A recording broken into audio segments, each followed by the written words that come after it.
चलिए दोस्तों, मैं देवेश कुमार पाठक एस्ट्रोलॉजर आप सभी का अपने YouTube चैनल अल्टीमेट ज्योतिष गुरु में हृदय से वंदन करता हूं। एक बहुत ही महत्वपूर्ण वीडियो आपको देने जा रहा हूं। आपको पता है रूस और यूक्रेन का युद्ध चल रहा है और फेब के महीने में, फरवरी में ये शुरू हुआ था। 22 फरवरी को इसकी एक तरह से एक घोषणा हुई थी और 24 को ये विधिवत रूप से शुरू हो गया था। ये इसका मतलब है अगर कैलकुलेट करें तो लगभग 200 दिन होने वाले हैं इस युद्ध को, और ये अब एक खतरनाक जोन में पहुंचने वाला है। वही मैं आपको इस वीडियो में बताने जा रहा हूं। Russia Ukraine war heading towards dangerous happenings. अब यहां से जो घटनाक्रम है वो और ज्यादा खतरनाक परिस्थिति में बढ़ेगा। क्यों मैं ऐसा कह रहा हूं, क्या क्रोनोलॉजी है, ध्यान से सुनिए। मैंने आपको 19 मई को एक वीडियो दिया था, 19th of May को, जिसमें मैंने बताया था कि यहां से रूस का पतन शुरू होगा, और उसके बाद 3 लगातार वीडियोस दिए थे आपको कुछ समय के अंतराल पे, जिसमें मैंने बताया था कि जो पश्चिम के देश हैं, जिसमें अमेरिका भी शामिल है, कुछ महत्वपूर्ण हथियार देगा यूक्रेन को, और उन हथियारों से यूक्रेन रूस को बुरी तरह से प्रभावित करेगा। आप देख पा रहे होंगे कि यूक्रेन जो है अब केवल उन्हीं क्षेत्रों पर युद्ध नहीं कर रहा है जहां अभी तक रूस के सैनिक थे, बल्कि जो 2014 में उसने जो कब्जा किया था क्रीमिया पे, तो उस पर्टिकुलर क्षेत्र में भी वो लगातार आक्रमण कर रहे हैं। इसका मतलब क्या है, रिटेलिएट कर रहे हैं, बहुत स्ट्रांगली रिटेलिएट कर रहे हैं। किससे? जो हथियार मिले हैं पश्चिमी देशों से, चाहे वो जर्मनी हो, चाहे यूके हो या अमेरिका हो, सबसे उसको बहुत ज्यादा हथियार सोफिस्टिकेटेड मिल रहे हैं, और उससे रूस इस समय कमजोर पड़ रहा है। यही मैंने आपको अपने वीडियोस में बताया था। अब क्या परिस्थितियां होने वाली, जैसे जैसे रूस उन क्षेत्रों को छोड़ता चला जाएगा, पराजित होता चला जाएगा, ध्यान रखिए वैसे वैसे समय वो आता जा रहा है जो मैं बता चुका हूं आपको। क्या बताया था मैंने, याद करो, मैंने बताया था अनऑर्थोडॉक्स जो वेपन्स हैं उनसे रूस आक्रमण करेगा। उसमें क्या क्या है, उसमें एक तो एटॉमिक वेपन्स हो सकते हैं, हल्के हो सकते हैं, या फिर जरूरत पड़े तो हो सकता है कि फुल फ्लैश्ड एटॉमिक आक्रमण हो जाए उसके ऊपर। दूसरा क्या हो सकता है, नॉन एटॉमिक हो सकता है, जिसमें बहुत बड़े बड़े बम हैं रूस के पास, जिसमें एक बम आपको पता होगा फादर ऑफ बॉम्ब्स भी है, जिसकी बहुत कैपेसिटी है, 44 टन TNT उसकी कैपेसिटी है, नॉन एटॉमिक है, ध्यान रखिए। और वो 300 किलोमीटर की एरिया को बंजर बना सकता है, बर्बाद कर सकता है। 300 किलोमीटर रेडियस में वो तबाही मचा सकता है। तो रूस आगे आने वाले समय में कोई इस तरह का भयंकर एक आक्रमण कर सकता है, ऐसे भयंकर बम गिरा सकता है जो यूक्रेन की कमर तोड़ सकते हैं। ध्यान रखिए, इसका मतलब मैं जो लगातार आपसे कह रहा था कि आगे एक परिस्थितियां ऐसी होंगी कि जो वेस्टर्न कंट्रीज हैं वो लगातार हथियार देंगे, उन्होंने दिए, आप देख रहे होंगे। फिर मैंने बोला कि रूस जो है वो पतित होगा, इसका मतलब है कि उसके कई क्षेत्र उसके हाथ से चले जाएंगे। वो भी हुआ, यहां तक कि क्रीमिया पर भी आक्रमण हुआ। अब इसका अर्थ यह हो गया कि अब रूस जो है वो कमजोर पड़ रहा है, जैसे जैसे क्षेत्रों से बाहर होता चला जाएगा।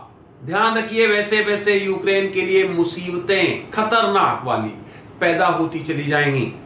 और जैसा कि मैंने अभी बताया, ये फादर ऑफ बॉम्ब या फिर और भी इस तरह के कई उसके पास हथियार हैं सोफिस्टिकेटेड, जिसमें एटॉमिक वेपन्स भी हैं और कई तरह की सोफिस्टिकेटेड मिसाइल्स भी हैं।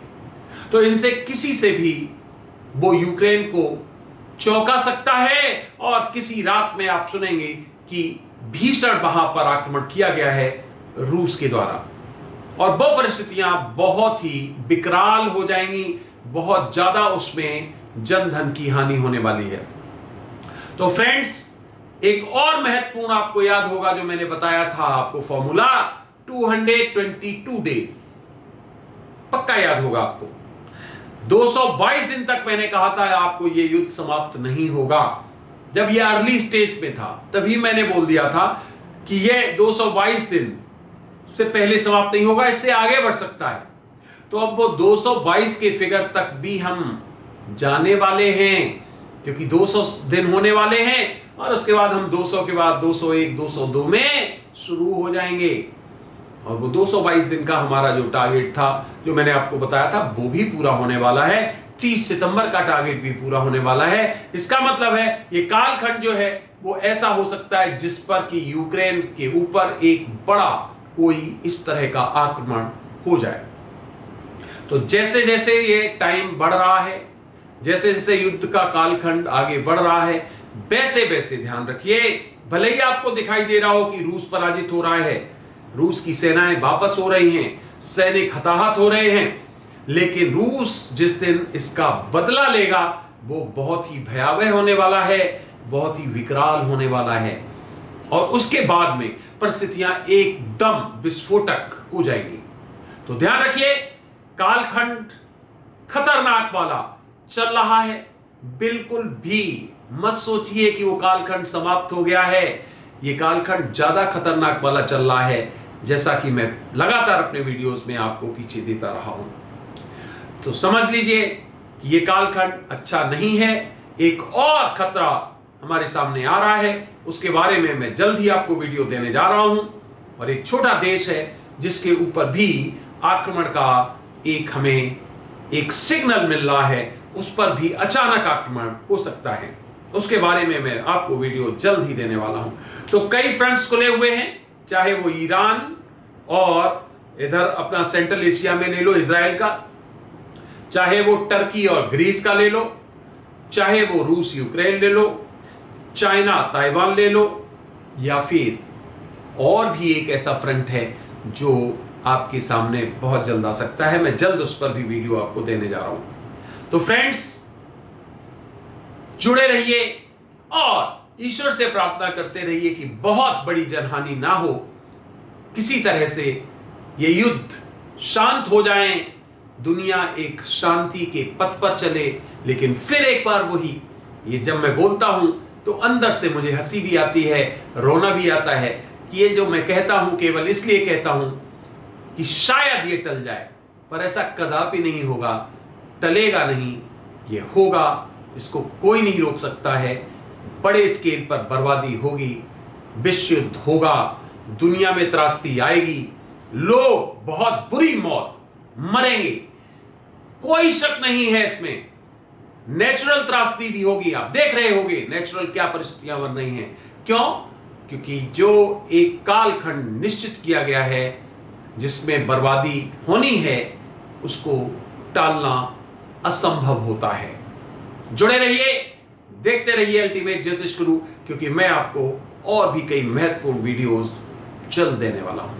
आपने अपना अमूल्य समय दिया, उसके लिए बहुत बहुत धन्यवाद। आप सभी को मेरी तरफ से ओम नमः शिवाय, नमस्कार।